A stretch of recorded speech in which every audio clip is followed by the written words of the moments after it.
Hello and welcome friends.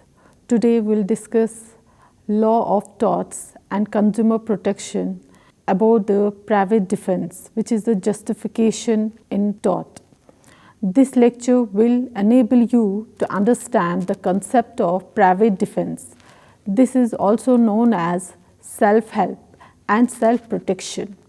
In private defense, defendant protects himself or his property from any danger which he feels to fall upon him, even to the extent of injuring the aggressor, provided the defendant has no other alternative for his own protection. This lecture will discuss when plaintiff will get compensation and when he is not entitled to any compensation. Everybody is having inherent right to defend his property, person or position against unlawful harm incurred by anybody like neighbor, etc. In this lecture, we will explain standard of reasonable force which may be used to resist any pattern of harm to himself, others or property. The quantum of force used must be reasonable and in proportion to the situation. Shooting a man who is merely shouting at you is unreasonable, unethical and not protected by law. If a man strikes a blow, he is liable for damages unless he can prove accident or self-defense. Private defense actually negates any liability in tort of those persons who will be successful in fulfilling the conditions of private defense or self-defense. What are its objects? Object is to give protection and to defend those persons and their property who were attacked without pre-planned intention to harm or because of whose actions other person or their property got damaged or injured as circumstances demand to protect yourself. There should be a reasonableness in the defendant's attitude. But the general principle is that the right of private or self-defense is exercised only when the claimant himself is doing the wrong, and secondly, that the force used in exercise of private defense is proportionate to the act that has been done. Now, we will discuss concept and what is the definition of private defense. The injury which you cause to the plaintiff or his goods in order to defend yourself is termed as private defense. The main and most important requisite is that the force used should be reasonable enough to defend yourself. For example, you cannot hit a person with a stick if he threatens you. To be more specific and clear, there should be no other alternative but to attack the person who attacks you in response and for your protection. Suppose someone points a loaded gun at me and threatens me. I do have the right to bodily harm that person in order to save myself or someone else. However, there are limitations to such rule with regard to the force being used, which must be proportional to the risks presented. Suppose someone raises his empty hand towards me and I pick up axe and hurt that person, then such exceeded defense doesn't come within the purview of tort law and I can't claim any right. So, threat must be so instantaneous and force used must be equivalent to the threat. So, if a person uses necessary force or required force to protect himself or his property and thereby other person gets injured, no action can be brought against him. The force should not be excessive.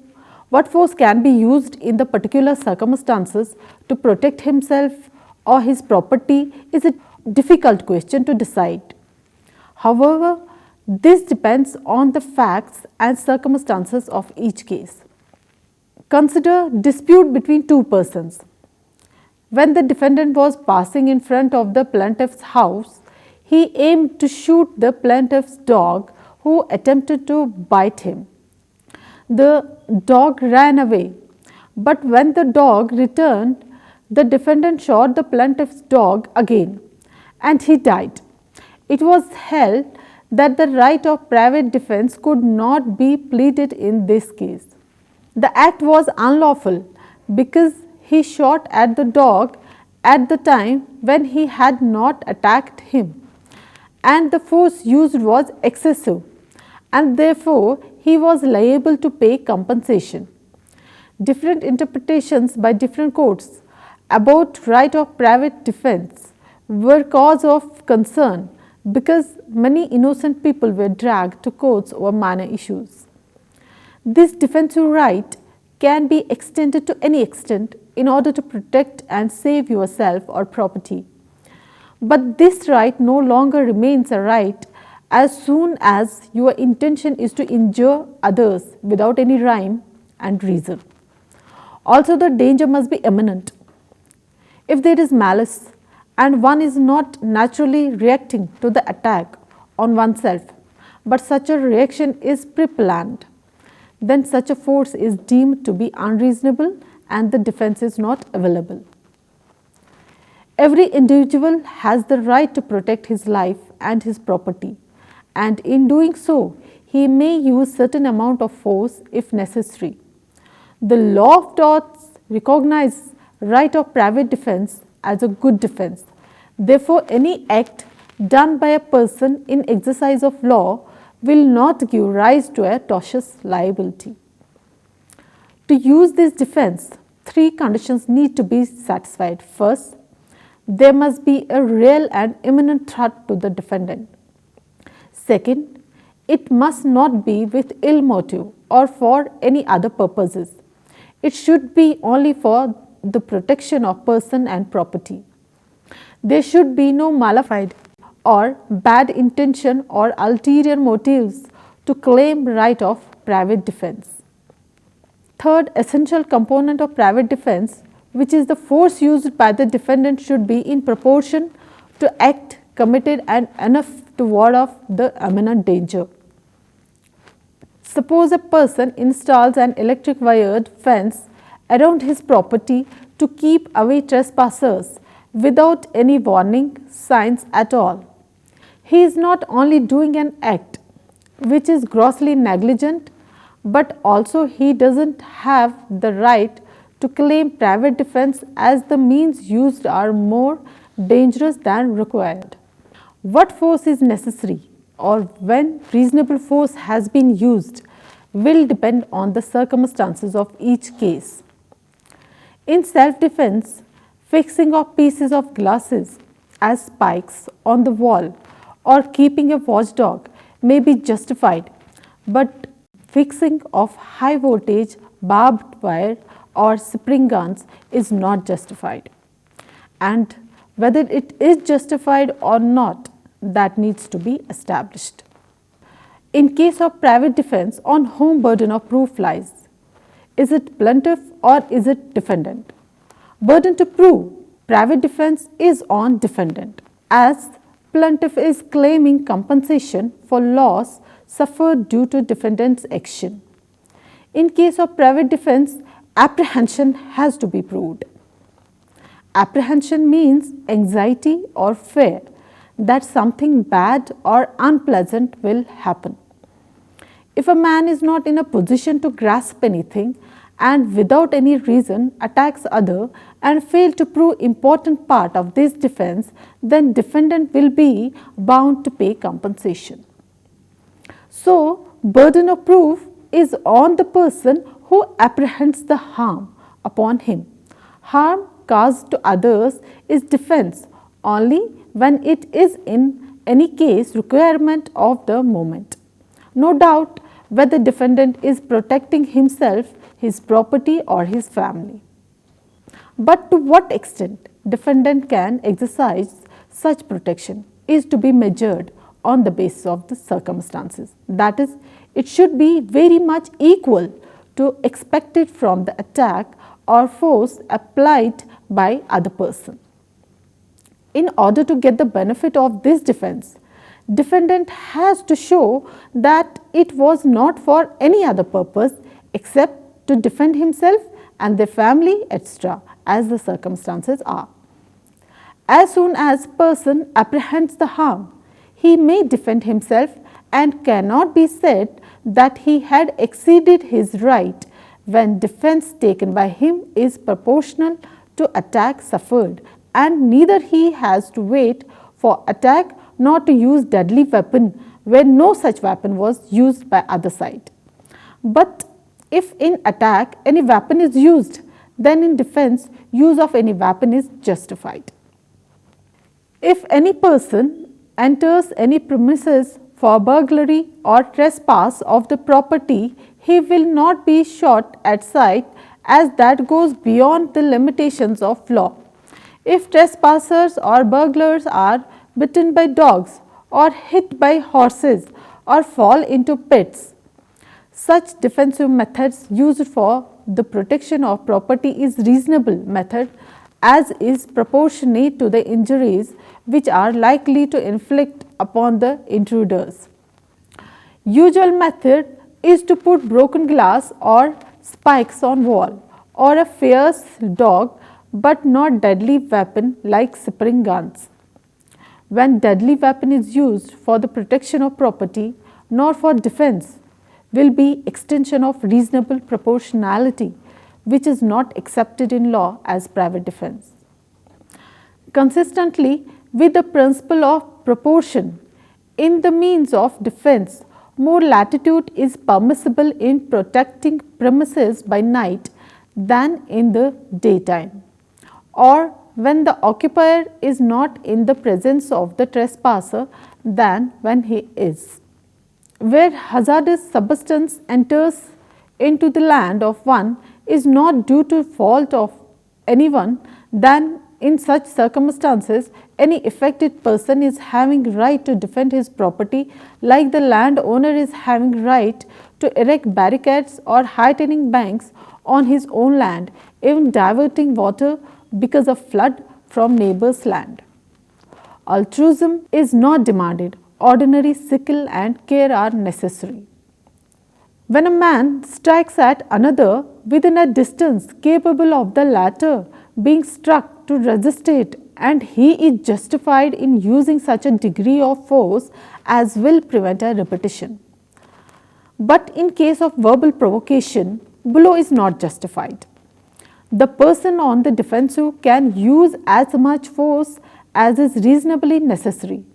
In case of private defense, necessity has to be proved. In case of defense of property, the property has to be possessed by the person who exercised the defense. It means that if a person is staying in a house on rental, then he has the right to defend the property in which he is staying. The owner also has such right, but he must be in possession of the property. A person who does not have possession of the land may use reasonable force against persons who obstruct him in carrying out his own duties. In case of trespass, one must use reasonable force. One must not use deadly dogs, spring guns to protect his property. If such measures are used, then plaintiff or the injured may get compensation. Private defense may be regarded as a species of self-help or self-redress. When a person trespasses into one's house and uses derogatory methods, then one can repel the attack by using reasonable force against him to preserve oneself. But later one may also go after him and retake from him the goods stolen. The former is private defense and the latter is self-help. The person is allowed to repel force by force, not for the redress of injuries, but for their protection, not in order to undo a wrong done or to get compensation for it, but to cut wrong short before it is done. And the right goes only to the extent necessary for this purpose. When any force used is unlawful or without any cause, then common sense and nature demands to repel such force by force, and is approved by law.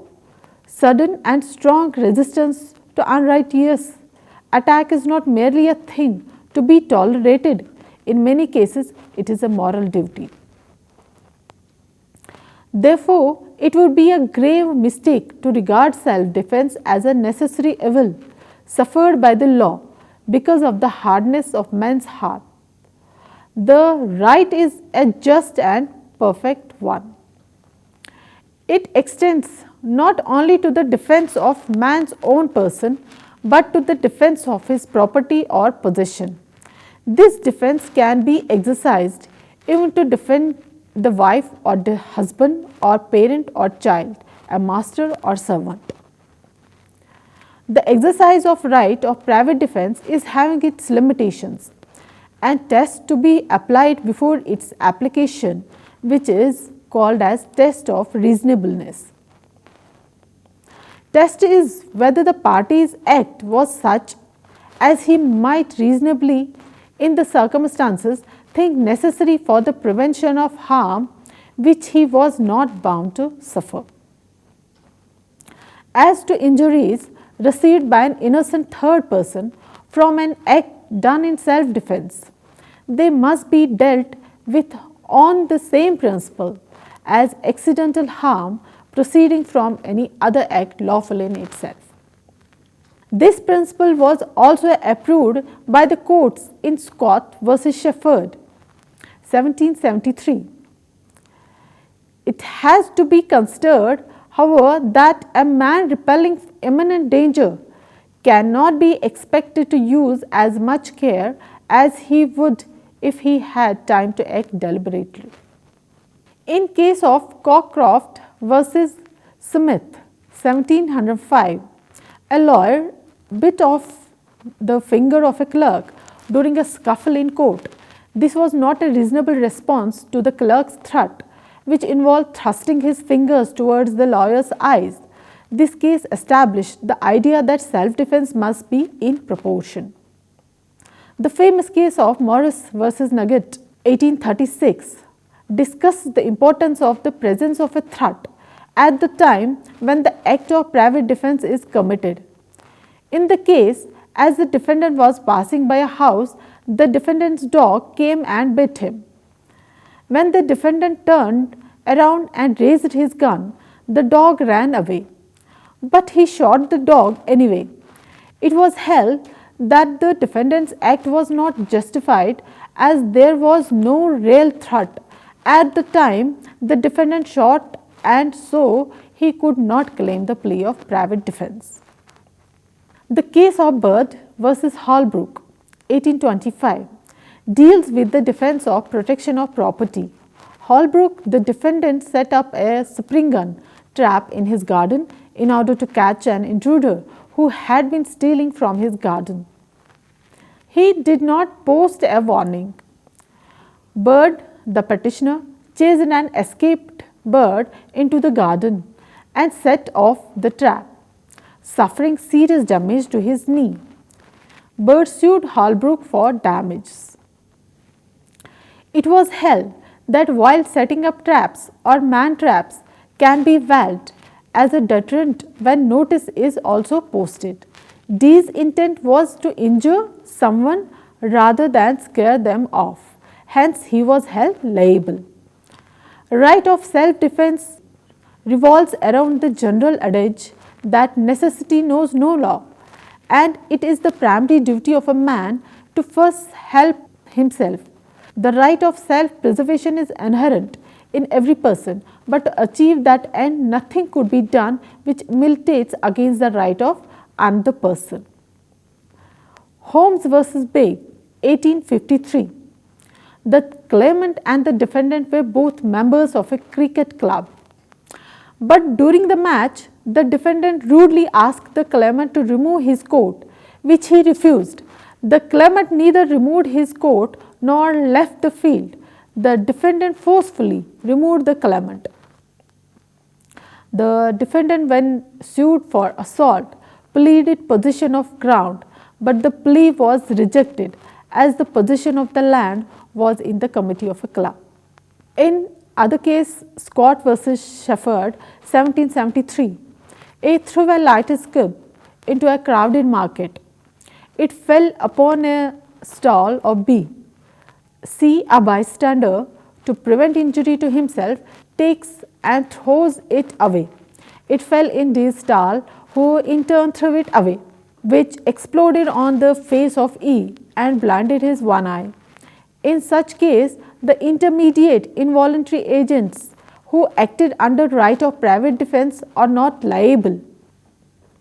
The judges decided that even if action has been brought against them, they would not have been liable, for they acted under a compulsive necessity for their own safety and self-preservation.